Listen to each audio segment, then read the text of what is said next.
This episode of Rick and Rick Rule the World is brought to you by Taskin, the first name in premium quality travel gear. At Taskin, the holidays are now ready for takeoff with slim, stylish gear like the Taskin Edge professional laptop backpack for business and travel. Order now at TaskinSF.com.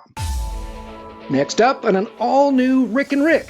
The crisis on Infinite Earths has officially begun. The Peloton Wife gets a new beginning. Netflix makes it safe for other brands to make the naughty list on Twitter. And Coke Zero bottles wage an OLED-based lightsaber battle all their own. And it all starts right here, right now. On the one show where everybody shows Rick-tuitiveness. And everybody rules the world. Hey, happy holidays and welcome to Rick and Rick Rule the World. This is Rick Matheson and I am joined as always by my friendly neighborhood bro host, Rick Wooten. How the heck are you doing? I'm doing great, man. I'm doing great. It's been a good week.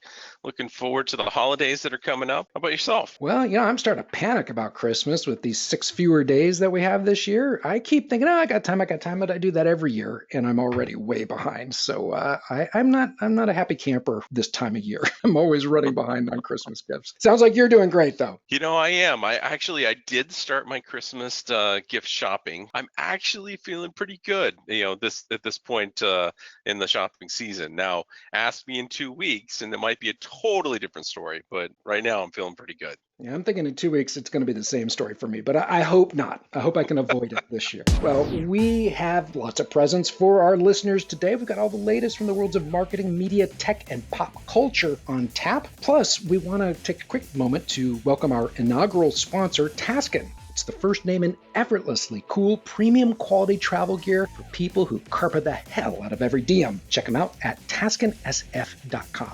All right, well, let's get into the show. Starting with that never-ending question, the blue pill or the red pill. I can't remember which is which from The Matrix, but there's one blue pill, red pill question that came with a surprising answer from you. I this popped up on Facebook the other day, and it's that same sort of thing. You get this all the time. Red shirt, blue shirt. Red pill, blue pill. Obviously hearkening back to The Matrix. And so this particular one said, if you can only choose one, would you choose the combination of DC, Taco Bell, Sega, and Pokemon, or Marvel, McDonald's, Nintendo, and Yu-Gi-Oh? I take it, you probably picked the blue pill, right? I did, instantaneously. Right? I know you're a fan of Taco Bell. Know you're a fan of DC Comics. I'm not sure about the other two, but I figured that'd be enough to win for you. Totally. Your answer was unexpected. Yeah, so I struggled with this one. It seems like such a simple question. Which one would you choose? And as I go through the list, DC versus Marvel, I'd choose Marvel. Yeah. Absolutely. Taco Bell versus McDonald's. Ooh, I would choose Taco Bell every single time. And then Sega versus Nintendo. I was a Sega kid. I'm going to choose Sega. Pokemon versus Yu-Gi-Oh! I'm going to choose Pokemon. So the problem I have here is, other than the Marvel versus DC, I'm totally a blue pill. So I got to choose a blue pill. Now, the way I justify this is I actually do like a lot of the DC movies, and particularly the animated movies. And I've enjoyed the stuff on CW. So it's not like it's a hard choice, it's a bad choice. It's just that it goes against my religious belief that I'm more of a Marvel guy than a DC guy. But the Taco Bell, Sega, Pokemon pulled me over. You heard it here, folks. I never thought I'd hear Rick Wooten choose a blue pill with DC over a red pill with Marvel, but there you have it. I know. The Free Guy. I hadn't heard of this, caught my eye, and it's this trailer for this new movie starring Ryan Reynolds. Yeah, so this is basically a movie that makes fun of video games, and specifically the non-player characters in video games. And so if you think about a video game, you have the people who are just kind of like walking down the street, or they're driving by in a car, or they're working in a shop, and so all this activity is going on with the first player characters. But these non-player characters, they're just kind of incidental there. And so Ryan Reynolds plays an NPC, somebody who's, just kind of the side of the story, who decides that he wants to star in the video game, and he tries to make this jump, and it's absolutely hilarious because the opening scenes of the video for the trailer for this, you can see him coming out, and he's kind of walking about his day, and there's all this craziness going around him, but of course he's totally oblivious to it because he's an NPC, and he's just got this linear track that he has to follow. And then at some point in his day, he decides, you know what? I'm going to get involved in this bank robbery and I'm going to try and stop it. So that's how the whole thing takes off. So this should be kind of fun, particularly if you're a gamer and you can appreciate the idea of the NPC. Yeah, Ryan Reynolds looks to be in top comedic form in this spot, too. You know, the way you just described it, it really is kind of a digital world variant on Westworld, where one of the Yes. AIs decides or realizes that it can start acting of his own free will, and the effect is hilarious. What game did this most remind you of? Is it Grand Theft Auto or something else? Is there an analog? No, I'm glad you said that. It was literally Grand Theft Auto for me. Okay. But it's only because you could see cars being, stolen and driven, and, people are, fighting left and right. And so there was this whole thing going on around them, helicopter crashes, cars flipping over. So yeah, it kind of, to me, did have the feeling of an open world first person shooter. And this was an NPC in that world. Free Guy opens July 3rd. Today, December 8th, as we're recording the show, is the beginning of DC's Crisis on Infinite Earths. The CW television shows, they have 6 or 7 DC Comics TV shows on the air right now. All of them are going to be part of, by far, the most ambitious crossover in television history. Never before have so many TV shows all belong to a consistent universe, or in this case, multiverse. This will be a 5-part crossover. The Crisis on Infinite Earths was one of the biggest and most famous and most catastrophic storylines, certainly in DC history, but really comic book history. And in terms of scale and scope, Rick, the Crisis on Infinite Earths makes Avengers Endgame look like a catnap. This is bigger than that. The Crisis on Infinite Earths was erasing entire versions of reality. Billions, trillions of people died. These shows can't do this storyline total justice. I'm just glad that it's happening. I think it'll be their version of it. Yeah, it'll be interesting. Again, this is not one that I actually followed, but it's one that I'm definitely interested in checking out. Because they're showing that this is multiple versions of reality, just like in the DC Comics. They're drawing on other television shows and movies to show the other versions of these characters. Brandon Routh, who plays Ray Palmer, the Atom on DC's Legend of Tomorrow, he also played Superman in Superman Returns. Well, he's going to be also appearing as a version of Superman. Tom Welling and Erica Durance will appear as the Clark Kent and Lois Lane that they played for 10 seasons on Smallville, which I think is super cool. Burt Ward, who played Robin in the old Adam West Batman series, will appear, presumably as an older Dick Grayson in his reality. Whoever he is, Rick, I'm hoping that he's on screen long enough to utter one of his holy holies, like, holy butt-munching ass wipes, Batman. John Wesley Shipp, who has played a number of roles on The Flash, including the Earth 2 Flash Jay Garrick, will appear as literally the version of Barry Allen that he played in the old Flash TV series from the 1990s. Characters from Tim Burton's 1989 Batman will appear for this. Excellent. So this is going to be, this is gigantic. I hope they can pull it off. Yeah, that's a lot of pressure. But you know what? From what I've seen of the show so far, I think they have the skill to do it. Definitely worth a watch. One other thing to look for is we're taking our first break right now. When we come back, it's time for the good, the bad, and the marketing, so do not touch that dial. Hey, Rick and Rick Nation, don't forget to check out our website at rickandrick.com. It's double the Rick in just one click at rickandrick.com. All right, everyone, this is Rick Matheson and Rick Rutan. Rick and Rick rule the world, and it's time for the good, the bad, and the marketing. First up here, Rick, Netflix has made it safe for other brands to get a little randy on Twitter. This is incredible. So back on December 5th, Netflix posted kind of a tongue-in-cheek challenge to other folks to say, what's something that you can say during sex, but also when you manage a brand Twitter account? And here's the thing, a whole bunch of brands responded. Pringles did one, which is, once you pop, the fun don't stop. Well, here was one from Kraft Macaroni and Cheese. Their response was, can take anywhere between 7 and 10 minutes. Ben & Jerry's has, do you want to take a lick? Yes. Yelp has, please share your experience with the community. That's awesome. HGTV has, does the carpet match the drapes? Bud Light had, check out our new cans. Lexus had, make it a December to remember.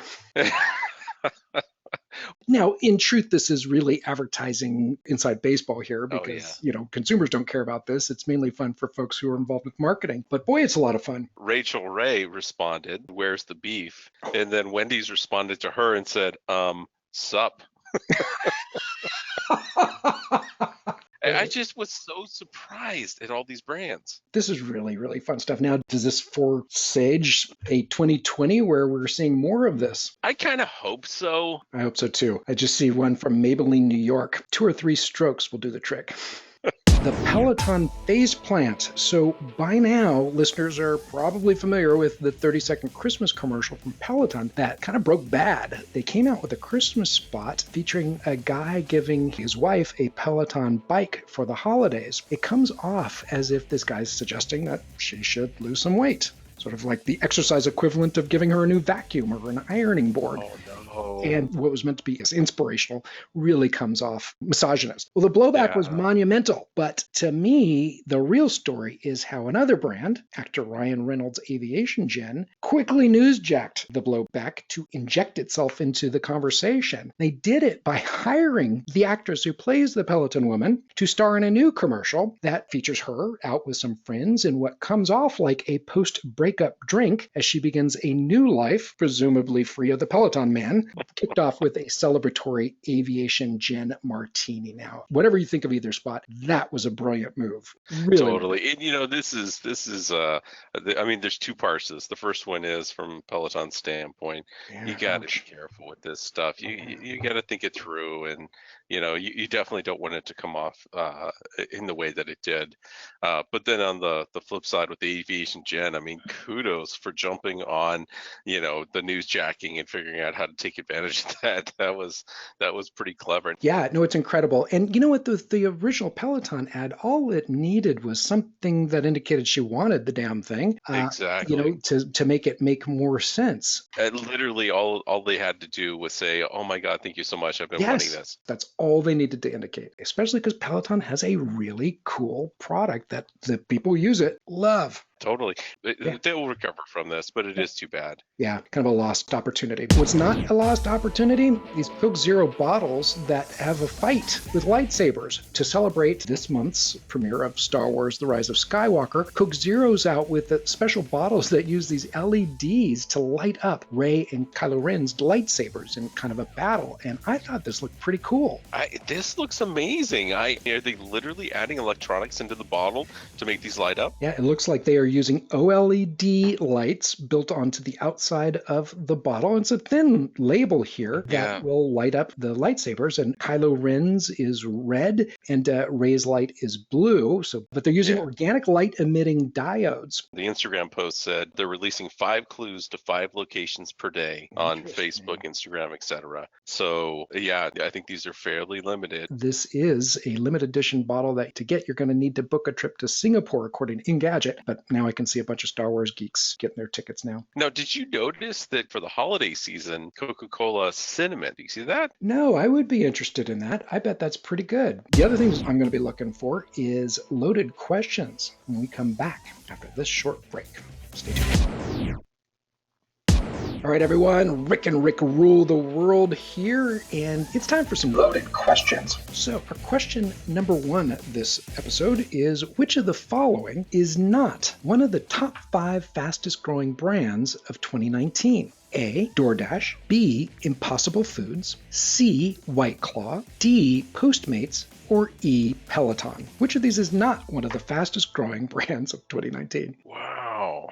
I'm going to guess Postmates. No, the answer is E, Peloton. So Morning Consult's new fastest growing brands of 2019 report ranks brands by growth in purchase consideration, or the share of consumers who say they would consider purchasing from a brand. In 2019, the 5 brands that saw the fastest growth in purchase consideration were DoorDash, White Claw, Postmates, Impossible Foods, and Venmo. So question number 2, 2 brands. Impossible Foods and White Claw. Which of these 2 brands scored more growth in purchase consideration among millennials, and which one scored more growth among boomers? Impossible Foods and White Claw. Which goes with which demographic? I'm going to guess Impossible Burger with Millennials and White Claw with Boomers. Oh, sorry. No, the answer is White Claw is tops with Millennial in terms of rise in purchase consideration, and Impossible Foods is tops for Boomers. So according to Morning Consult's 2019 report, DoorDash was number one for growth in purchase consideration across all demographics, including Gen Z, Millennials, Gen X, and Boomers. But number two for Gen Z was Postmates. For Millennials, it was White Claw. For Gen X, it was Postmates. And for Boomers, it was Impossible Foods. So really interesting results there. Question number 3. Which of the following brands helped create Santa Claus as we know him today? A. Norelco, B. Coca-Cola, C. Hershey's, D. Campbell Soup, or E. Peloton? I'm going to guess Coca-Cola. And when I was a kid, I loved the Coca-Cola commercials. In fact, to this day, I still love the Coca-Cola polar bear. Well, you are correct. According to Mental Floss, Good Housekeeping, and other sources, Santa used to be a lot less jolly looking than we know him today. And apparently it was Coca-Cola that really popularized the visual image of him that we most associate today with the big jolly guy with the red hat and the red coat. But in the US, the beginning of the 1800s, Santa was kind of this gaunt, bald, and barefoot Saint Nick. Then in the 1850s, there was a pamphlet from P.T. Barnum that made him look like kind of a dancing George Washington. It's really weird looking. And the text reads, "On the top of a mountain where winds whistle bleak, I am dancing a jig. I am having a freak." It's really weird. But as Mental Floss points out, a magazine called Puck helped create the overall look of Santa way back in 1902. With these magazine covers that feature, it's a little surprising, but there's sexy Santa. He's sneaking in through a window to meet two young women. And in 1912, Stick Up Santa, which had Santa pointing a gun directly at the reader. I mean, it's disturbing to look at. They were protesting kind of the holiday becoming all about consumerism. He's holding you up for your money. But it's the ads from Coca-Cola that are credited with creating and kind of solidifying the look that we most associate with Santa, beginning in 1931. So Coca-Cola hired an illustrator by the name of Haddon Sundblom to create images of Santa for print ads that have pretty much come to, I mean, you look at them, do a Google search, that's what Santa looks like. It is exactly what we think of. So who knew Santa owes so much to an American cola brand? That's awesome. Well, we owe so much to our listeners. We want to thank you all for listening today. Thank you, Rick Wooten. Good stuff. And be sure, everybody, to come on back for the next episode of the one show where everybody's name is Rick. And everybody rules the world.